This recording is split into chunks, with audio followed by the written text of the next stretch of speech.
मैं हूं आपके साथ मधुमिता वर्मा और हाजिर हूं एक देश की बड़ी खबर के साथ। एक रिपोर्ट जिसने खोल दिया दिल्ली का शराब घोटाला।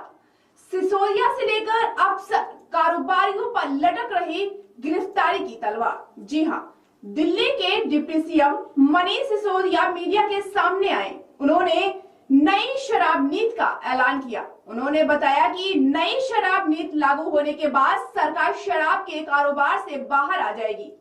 अब शराब की दुकानें निजी हाथों में चली जाएंगी। ये ऐलान करते समय दो बड़े तर्क दिए गए। पहला, माफिया राज खत्म होगा। दूसरा, सरकारी खजाना बढ़ेगा। इसके ठीक 240 दिन बाद यानी 17 नवंबर 2021 को नई शराब नीति यानी एक्साइज पॉलिसी 2021 और 22 लागू कर दी गई। चूंकि सरकार इस कारोबार से बाहर हो गई थी और सब निजी हाथों में चला गया था, इसलिए शराब की बिक्री बढ़ाने के लिए जबरदस्त डिस्काउंट दिए गए। शराब की जमकर बिक्री हुई, सरकारी खजाना भी बढ़ा, लेकिन इसका विरोध होने लगा। 8 जुलाई 2022 को दिल्ली के मुख्य सचिव नरेश कुमार ने एलजी के सक्सेना को रिपोर्ट सौंपी। रिपोर्ट में सिसोदिया पर आरोप लगा कि उन्होंने गलत मकसद से नई शराब नीति तैयार की, लाइसेंसधारी शराब कारोबारियों को अनुचित लाभ पहुंचाया और तो और कथित तौर पर एलजी और कैबिनेट की मंजूरी लिए बगैर ही शराब नीति में अहम बदलाव भी कर दिए। मुख्य सचिव की रिपोर्ट के आधार पर एलजी ने सीबीआई जांच की सिफारिश की। 17 अगस्त 2022 को सीबीआई ने केस भी दर्ज किया। इसमें मनीष सिसोदिया, 3 पूर्व सरकारी अफसर, 9 कारोबारी और 2 कंपनियों को आरोपी बनाया गया। बता दें कि सीबीआई ने आरोपियों पर आपराधिक साजिश रचने और भ्रष्टाचार से जुड़ी धाराओं के तहत केस दर्ज किया। इनमें 3 पूर्व सरकारी अफसर, जिसमें पूर्व एक्साइज कमिश्नर एजी कृष्णा, पूर्व डिप्टी एक्साइज कमिश्नर आनंद तिवारी और पूर्व assistant excise commissioner Pankaj Bhatnagar शामिल है। इसमें बड़ी रिटेल प्राइवेट लिमिटेड के डायरेक्टर अमित अरोड़ा, दिनेश अरोड़ा और अर्जुन पांडे को भी आरोपी बनाया गया। इन तीनों को सिसोदिया का करीबी माना जाता है। आरोप है कि तीनों ने आरोपी सरकारी अफसरों की मदद से शराब कारोबारियों से पैसा इकट्ठा किया और उसे दूसरी जगह डाइवर्ट किया। सीबीआई ने पिछले साल नवंबर में इस मामले में पहली चार्जशीट दाखिल की। इसमें 7 आरोपियों का नाम शामिल किया गया था, हालांकि इसमें सिसोदिया का नाम नहीं था। इस मामले में परिवर्तन निदेशालय भी जांच कर रही है। ईडी भी इस मामले में अदालत में चार्जशीट दायर कर चुकी है। ईडी ने भी मनीष सिसोदिया का नाम नहीं लिखा। विवाद बढ़ने के बाद 28 जुलाई 2022 को सरकार ने नई शराब नीति रद्द कर फिर पुरानी नीति लागू करने का फैसला लिया।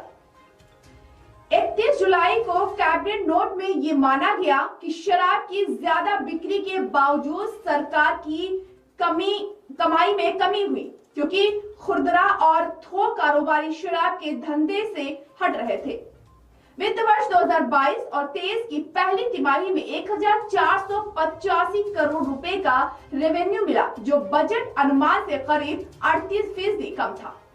सीबीआई ने आरोप लगाया कि आबकारी मंत्री होने के नाते सिसोदिया ने मनमाने और एक तरफा फैसले लिए, जिससे खजाने को भारी नुकसान पहुंचा और शराब कारोबारियों को फायदा हुआ।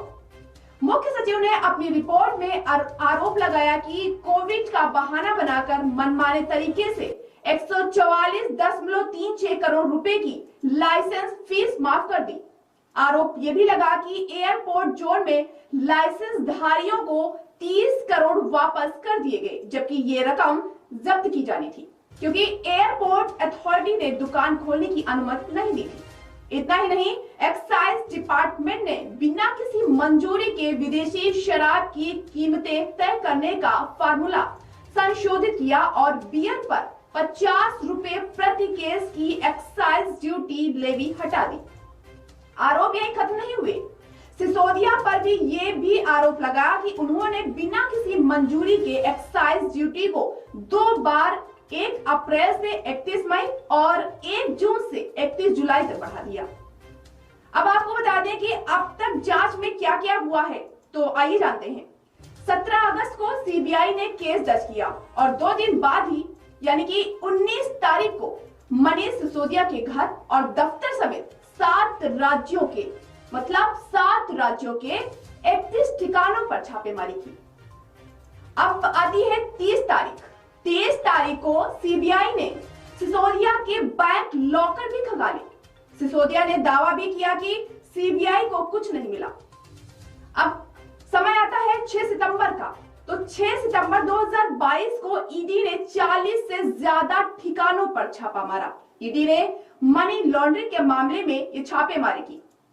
16 सितंबर को ईडी ने फिर दिल्ली, एनसीआर के अलावा आंध्र प्रदेश और कर्नाटक समेत कई राज्यों के 40 से ज्यादा ठिकानों पर छापेमारी की। 27 सितंबर की अगर बात करें तो इस दिन सीबीआई ने विजय नायर, ओनली मच लाउडर के पूर्व सीईओ हैं, उनको गिरफ्तार किया गया। अगले ही दिन ईडी ने भी समीर महेंद्रू, जो इंडो स्पिरिट ग्रुप के एमडी हैं, उनको भी गिरफ्तार कर लिया गया।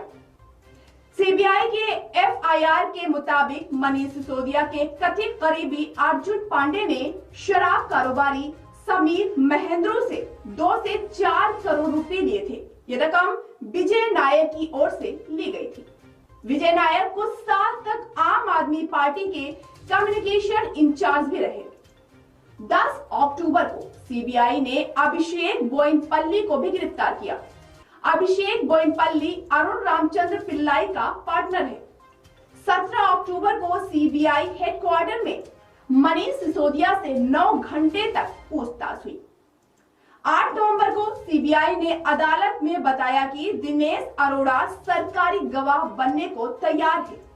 दिनेश अरोड़ा को सिसोदिया का करीबी माना जाता है। 10 नवंबर को ईडी ने मनी लॉन्ड्रिंग मामले में अरबिंदो फार्मा के डायरेक्टर शरद रेड्डी और पेनलोड रिकॉर्ड के एग्जीक्यूटिव विनय बाबू को गिरफ्तार किया। 14 तारीख को ईडी ने विजय नायर और अभिषेक बोयिनपल्ली को अरेस्ट किया। 23 नवंबर को सीबीआई ने बड़ी रिटेल के डायरेक्टर अमित अरोड़ा को भी गिरफ्तार किया। अमित अरोड़ा को भी सिसोदिया का करीबी माना जाता है। 1 दिसंबर को ईडी ने अदालत में दावा किया कि शराब कारोबारियों, बड़े सरकारी अफसरों, मनीष सिसोदिया और दूसरे संदिग्धों ने कई बार अपने फोन बदले। ईडी ने यह भी बताया कि 1.38 करोड़ के डिवाइस यूज किए गए और डिस्ट्रॉयड भी कर दिए गए। इस साल 14 जनवरी को सीबीआई ने दिल्ली सचिवालय में सिसोदिया के दफ्तर में तलाशी ली और 26 जनवरी को ईडी ने शराब घोटाले से जुड़े लोगों और कंपनियों की 76.54 करोड़ रुपए की संपत्ति जब्त कर ली। इसी साल की 30 फरवरी को ईडी ने चार्जशीट दाखिल की। इसमें आरोप लगाया गया कि रद्द हुई शराब नीति के जरिए 100 करोड़ की रिश्वत ली गई थी और आम आदमी पार्टी ने इस रकम का कुछ हिस्सा गोवा विधानसभा चुनाव में प्रचार प्रसार के लिए प्रयोग किया। 26 फरवरी को सीबीआई ने मनीष सिसोदिया को गिरफ्तार कर लिया। सिसोदिया 20 मार्च तक सीबीआई की हिरासत में है। इस दौरान 9 मार्च को ईडी ने भी सिसोदिया को गिरफ्तार कर लिया। सिसोदिया की जमानत अर्जी पर 21 मार्च को सुनवाई होगी। दिल्ली के शराब घोटाले में एक के बाद एक बड़े राजनेताओं के चेहरे अब सामने आ रहे हैं और खुलासे हो रहे हैं। दिल्ली के शराब घोटाले में तेलंगाना के सीएम के चंद्रशेखर राव की बेटी कविता भी फंस गई।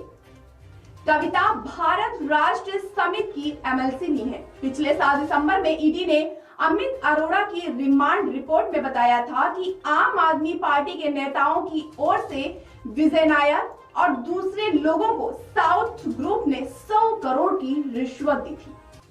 11 दिसंबर को सीबीआई की टीम ने हैदराबाद में कविता के घर पर उनसे पूछताछ की। 22 दिसंबर को ईडी ने चार्जशीट में दावा किया कि कविता के मालिकाना हक वाले ग्रुप ने विजय नायर को 100 करोड़ रुपए की रिश्वत दी थी। फरवरी में सीबीआई ने सीए बुची बाबू गोरंतला को गिरफ्तार किया। माना जाता है कि गोरंतला कविता का अकाउंट संभाला करता था। ईडी ने 7 मार्च को हैदराबाद के कारोबारी अरुण रामचंद्रन पिल्लई को गिरफ्तार किया। पिल्लई ने ईडी को पूछताछ में बताया कि कविता और आम आदमी पार्टी के बीच एक समझौता हुआ था। इसके तहत 100 करोड़ का लेन देन हुआ, जिससे कविता की कंपनी इंडो स्पिरिट्स को दिल्ली के शराब कारोबार में एंट्री मिली। पिल्लई ने बताया कि एक मीटिंग भी हुई थी, जिसमें वो कविता, विजय नायर और दिनेश अरोड़ा मौजूद थे। इस मीटिंग में दी गई रिश्वत की वसूली पर चर्चा भी हुई थी। तो इस तरह की बड़ी खबरों को देखने के लिए लगातार जुड़े रहिए इंडिया 24/7 लाइव टीवी के साथ। तब तक के लिए दीजिए इजाजत।